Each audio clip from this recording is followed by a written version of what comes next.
So the big thing that was so frustrating for me with my big ex was that she said that she loved me, but she just didn't feel the same way anymore. She didn't feel the butterflies that she did when we first got together. That's the way she put it.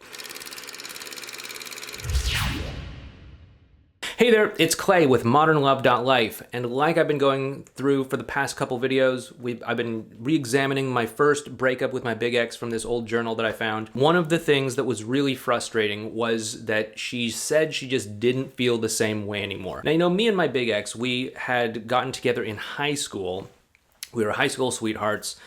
We were really each other's first love. We felt all of the usual teenage emotions and all that stuff. As we broke up, things started to get complicated. Life is a lot easier when you're just in high school, you've never been in love before, you think, okay, this is it. We're like that one couple that's always gonna be together. All our friends would look at us and say, oh yeah, you're gonna get married and have like a million babies and all that stuff, and you're gonna be like the high school sweetheart couple that makes it and all that. Did not work out that way for me and my big ex, but anyway. So we broke up. And as we were getting back together again, she would say like, hey, I think I'm starting to love you again, but it doesn't feel the same. Or I'm starting to fall in love with you again, but I don't feel the butterflies. Or, hey, I think I felt a butterfly, or, you know, something like that.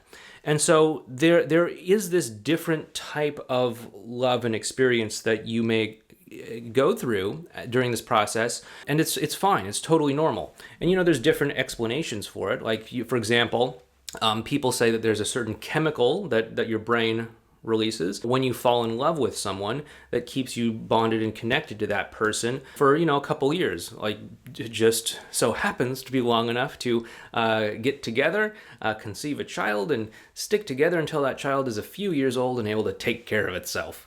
And then that chemical wears off. So they say anyway.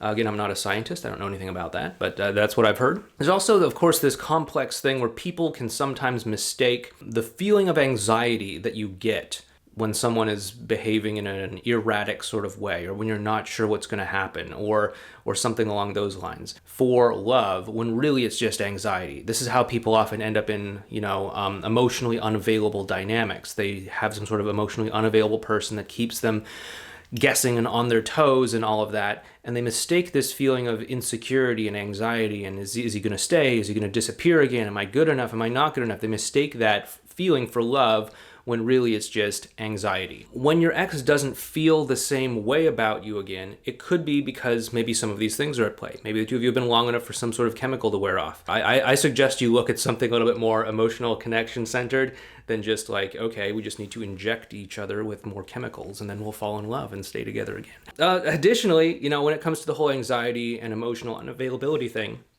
what I'd recommend that you do is to obviously work through your issues and learn what actual security feels like, because you don't have to constantly be on edge and insecure in your relationships and in your love life. You actually can feel secure knowing that someone has your back, they are on the same team as you, that they care about you and all of that stuff. And your relationship doesn't have to be boring.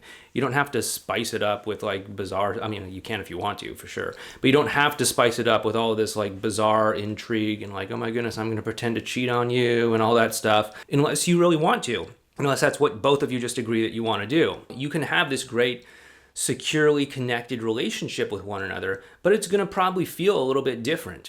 And that doesn't mean that it's bad. That doesn't mean that it's wrong. That doesn't mean that there's anything out of place about it. It just means that now things have suddenly shifted. And now that the dynamic is shifted, it could be better, it could be worse, but it just means that the dynamic is different. And now maybe instead of feeling insecure, walking on eggshells, uncertain, you now know that someone has your back and that they love you and that they're supportive of you. Now, of course, in my particular situation, I think that I was being a little bit too accommodating and too available for my ex for certain reasons. But basically, I was afraid of losing her. I was afraid that I wasn't good enough and all that sort of stuff. And if I could go back and talk to my younger self, I'd say like, hey, don't sweat it, guy. You know, you'll handle this one way or the other. It's okay. You take care of yourself. You live your life to the fullest.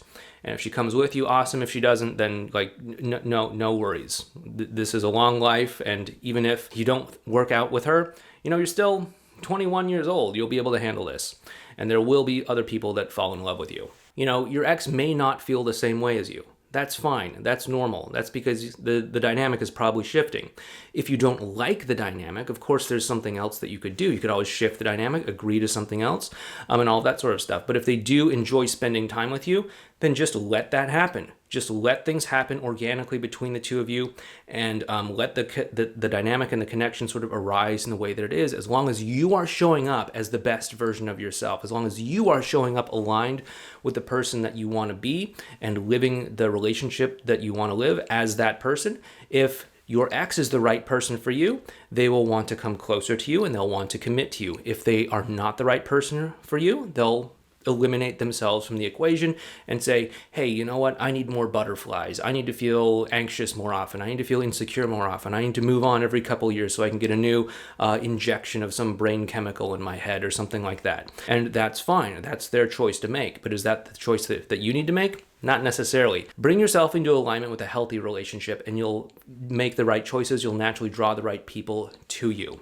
Anyway, go ahead and leave a comment down below letting me know, has your ex said that they've lost feelings for you, or that their feelings are different, or it's just not the same, or something along those lines, or that old chestnut that my ex used to say about butterflies?